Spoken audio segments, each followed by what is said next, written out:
பெண்கள் முன்னேறினாதான் ஒட்டுமொத்த சமூகம் முன்னேறணும்னு நாம இவ்வளவு செய்யறோம். ஆனா ஒன்றியத்தில் ஆட்சி நடத்துகிற பாஜக அரசு என்ன பண்ணிருக்கு? நாடு முழுக்க இருக்கக்கூடிய பெண்களுடைய வாழ்வாதாரத்துக்கு துணையாக திட்டம் எது? மகாத்மா காந்தி பெயரில் 100 நாள் வேலை திட்டத்தை இன்னைக்கு இழுத்து மூடி இருக்கிறாங்க. பாஜகவோட நடவடிக்கை பெண்களுக்கு முற்றிலும் விரோதமானது. அதுக்கு ஒத்துவதற்கு யாரு? எதிர்க்கட்சி தலைவர் பழனிசாமி அவர்கள். அவர் என்ன சொல்லுகிறார்?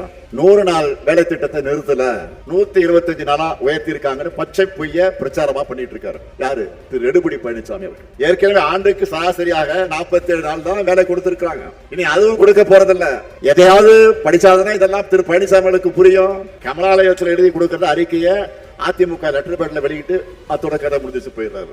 ஒருபடி மேல போய் பாஜக சங்கிகளை கூச்சப்படக்கூடிய அளவுக்கு 100 நாள் வேலை திட்டத்தை அது ரத்துக்கு முட்டு கொடுத்து கத்துறாரு. தமிழ்நாட்டு பெண்களின் முன்னேற்றத்தை அடுத்த கட்டத்துக்கு கொண்டு செல்ல திராவிட மாடல் 2.0 ஆட்சி அமைந்தே தீரணும். வெல்லும் தமிழ் பெண்களை வெற்றியை தேடித்தாங்க. நான் மீண்டும் உங்களுக்கு உறுதியை சொல்லுகிறேன். அடுத்து அமைய இருக்கக்கூடிய திராவிட மாடல் 2.0 பெண்களுக்கான ஆட்சியாகத்தான் இருக்கும்.